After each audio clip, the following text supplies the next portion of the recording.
How many sunsets can a man watch alone before he forgets the sound of his own voice? For Silas Weir, the silence of his sprawling Arizona ranch was a constant companion, a ghost that sat in the empty chair across his dinner table. For 20 years since his wife Elena had walked the path to the spirit world, his life had been a ritual of solitude, each day a perfect copy of the last, measured only by the slow march of shadows across the canyon floor. The land itself seemed to have absorbed his loneliness. The wind that whispered through the saguaro cactus sounded like a lament, and the cry of a distant hawk only amplified the emptiness. His ranch, once teeming with life, was now a monument to memory. The corrals were empty, the branding irons were cold, and the only heartbeats were his own, and that of an old, gray-muzzled horse named Dusty, who was as much a relic as he was. He stood on his porch, the wood worn smooth by the years, and watched the sun bleed across the horizon, painting the clouds in hues of turquoise and coral, colors Elena had loved to weave into her blankets. He was a man waiting for his own sunset, a silent caretaker of a life that had ended long ago. But on the wind, he heard a new sound, not of nature, but of approaching desperation, a sound that would shatter the sacred silence he had so carefully curated. They appeared not as a group, but as an apparition, emerging from the shimmering heat of the twilight. 5 women, their traditional camp dresses torn and smudged with soot, their faces masks of exhaustion and fierce resolve. One of them, a warrior-like woman with eyes that held the sharp edge of flint, carried a small, sleeping boy on her back. They moved with a collective weariness, their steps heavy with a sorrow that seemed to rise from them like heat from the desert floor. They stopped at the gate of his long, dusty driveway, a silent, uncertain delegation. Silas watched from the porch, his hand resting on the worn stock of a retired rifle that leaned against the doorframe, a habit he'd never broken. Strangers were not a complication. They were an impossibility. His ranch was a self-imposed exile, miles from the town and bordering the vast, rugged lands of the San Carlos Apache Reservation. The oldest of the women, her face a beautiful canvas of wrinkles that told 1,000 stories, stepped forward. She raised a hand, not in greeting, but in a plea, a gesture that crossed the cultural divide with its universal language of need. The setting sun caught the silver in her long black braids, making her look like a prophetess who had walked out of the earth itself to deliver a message he was not prepared to hear. Silas walked slowly to the gate, his boots crunching on the dry gravel. He kept his face a hard, unreadable mask, a defense he had perfected over years of solitude. The old woman's eyes, dark and deep as a desert well, met his without flinching. They held no fear, only a profound, bottomless grief. "We ask for sanctuary," she said, her voice raspy but steady, each word chosen with care. "Our homes on the reservation, they were burned. The land thieves, the Bilagana who want the copper beneath our feet, they came with fire in the night." She did not weep as she spoke, her dignity a shield against the horror of her words. "We have lost everything. We ask only for a place to rest, to keep our children safe." The woman holding the boy, Hania, stared at Silas with undisguised suspicion, her hand never straying from the child's back. He saw in her the protective fury of a mother coyote. The other 3 women huddled behind their matriarch, their faces etched with trauma. Silas's instinct, the one that had kept him safe in his bubble of grief, screamed at him to say no, to turn them away and preserve his peace. But as he looked at the matriarch, he saw the ghost of his Elena in the proud set of her jaw, and the word no died in his throat. "The old bunkhouse," he said, his voice a rusty hinge from disuse. "It's been empty for years. There's a well. You can stay the night." He didn't offer his home, just a dusty outbuilding, a compromise between his compassion and his deeply ingrained need for isolation. He led them to the long, low building, its windows opaque with dust. Inside, the air was thick with the scent of forgotten memories, of cowboys who had come and gone decades ago. He lit a lantern, and its flickering light cast long shadows on the women's weary faces. They looked at the dusty cots and the stone-cold fireplace not with disappointment, but with a flicker of profound relief. To them, it was not a ruin. It was a fortress. "We thank you," the matriarch Tala said. It was not a servile thanks, but a statement of honor. The Creator provides shelter through many hands. Silas simply grunted, leaving the lantern and retreating to the solitary safety of his own house. But as he walked away, he could feel their presence like a shift in the land's gravity, a fundamental change in the landscape of his life. Back in his kitchen, the silence he had once cherished felt different. It felt accusing, empty. He cooked his usual solitary meal of beans and bacon, but the food tasted like ash. He looked at the empty chair where Elena used to sit and could almost hear her chiding him for his lack of hospitality, for offering a dusty bunkhouse to those who had lost everything. On impulse, he packed a basket. He included a side of bacon, a bag of flour, coffee, and a few tins of peaches Elena had canned the last summer of her life, which he had never had the heart to open. He also took a stack of old, clean blankets from a chest at the foot of his bed, blankets that still held the faint scent of her lavender soap.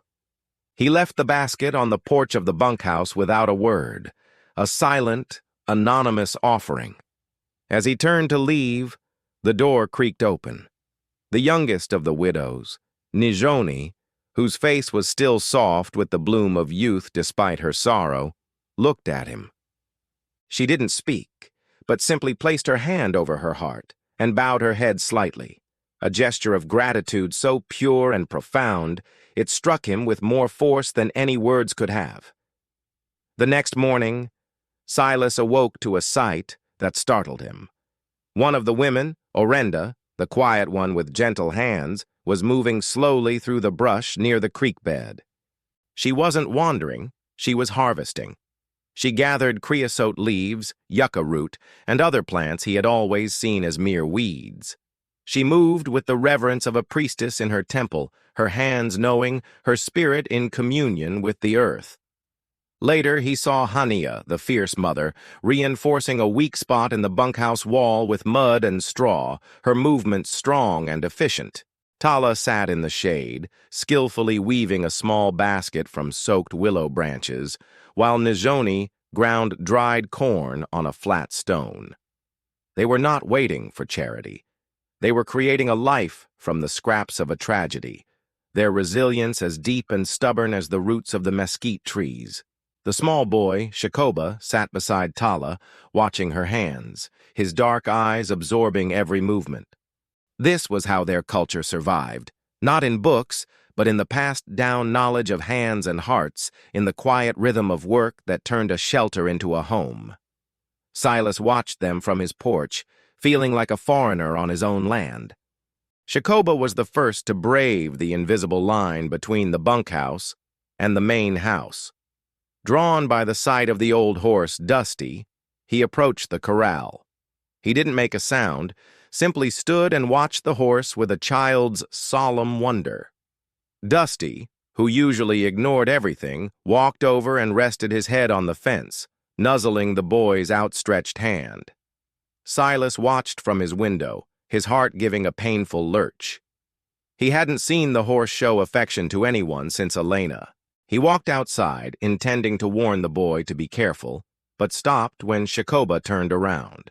The boy held up a small, perfect hawk feather. "A gift from the sky people," he said, his voice clear and bright, "for your horse, for letting us be here." The simple innocence of the act, the belief in a world where feathers were currency and horses understood gratitude, disarmed Silas completely. He found himself nodding, accepting the gift on Dusty's behalf. "He likes that," Silas heard himself say, and the sound of his own gentle voice was a shock.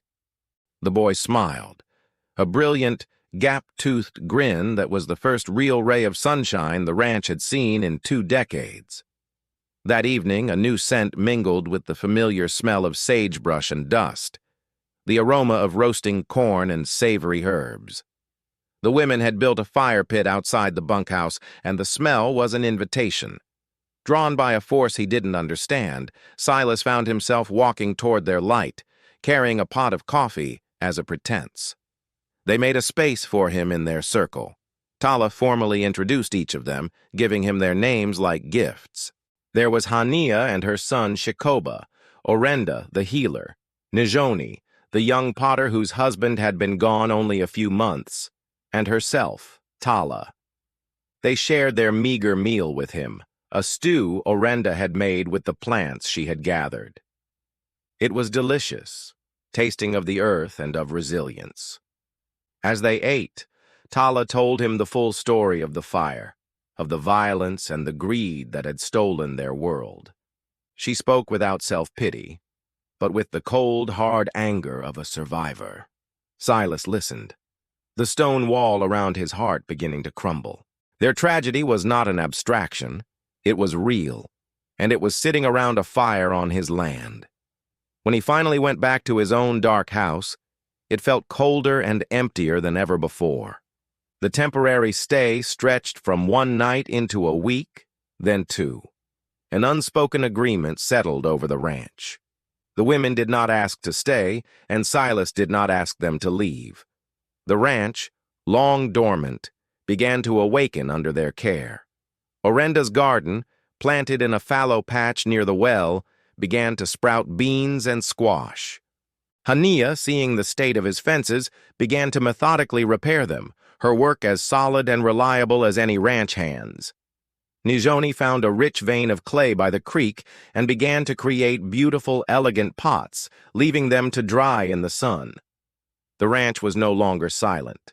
It was filled with the soft cadence of the Apache language, the rhythmic thump of Hania's post-hole digger, and the bright, infectious laughter of Shikoba as he followed Silas around, helping with his chores. Silas found himself swept up in the current of their lives. He would leave tools out for Hania, or bring a bucket of water to Nijoni for her clay. He began to eat his evening meal with them more often than not. The ghost of Elena that haunted his house seemed to recede, replaced by the vibrant, living presence of these 5 women who were quietly and stubbornly coaxing his world back to life. The bond between Silas and Shikoba deepened. The boy was a sponge, eager to learn the ways of the ranch. Silas, who had no children of his own, found a locked room in his heart creaking open. He taught the boy how to mend a leather strap, how to read the clouds for rain, how to tell a coyote track from a dog's. One afternoon, he lifted the boy onto Dusty's broad, gentle back. Hania rushed out, her face a mask of fear, but Tala placed a restraining hand on her arm. Silas led the horse slowly around the corral, his hand firmly on the boy's leg.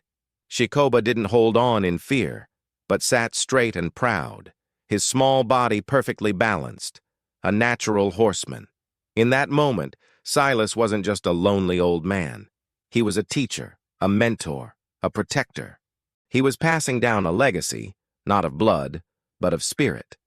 As he looked at the boy's joyful face, he felt a warmth spread through his chest that had nothing to do with the Arizona sun. It was the feeling of a purpose rediscovered. Silas had been plagued for years by a deep, arthritic ache in his hands, a painful reminder of a lifetime of hard ranch work. Some mornings it was so bad he could barely close his fingers around a coffee cup.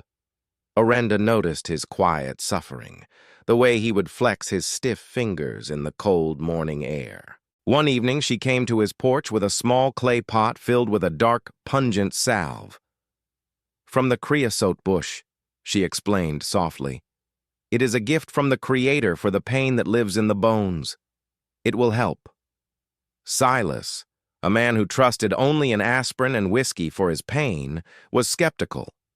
But he saw the earnest sincerity in her eyes and couldn't refuse.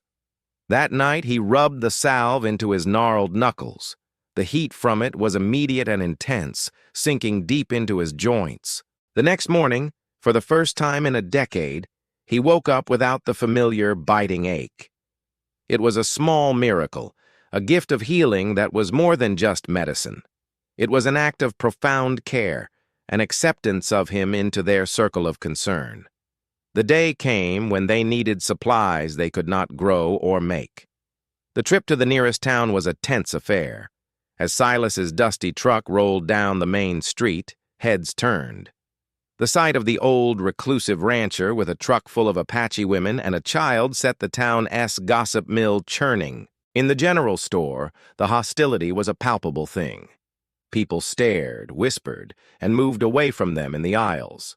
The store owner, a man Silas had known for 40 years, looked at them with cold suspicion. Hania's back went rigid, her hand resting on Shakoba's shoulder as if to shield him from the toxic prejudice in the air. Silas, who had avoided this town and its judgments for years, felt a protective anger rise within him. He stood taller, his presence filling the space. He looked the owner dead in the eye and spoke, his voice a low command. "They are my guests," he said clearly, "and they'll be treated with respect in this store." The owner, taken aback by Silas's vehemence, quickly changed his tune. In defending them, Silas had publicly declared his allegiance, severing the final tie to his solitary past. While in town, Silas took one of Nijoni's smaller, more beautiful pots to a small tourist shop that sold local art. He didn't tell her, wanting to spare her the potential disappointment. The shop owner, a kind woman, was captivated by the pot's elegant shape and the traditional symbols painted on its side. She agreed to display it.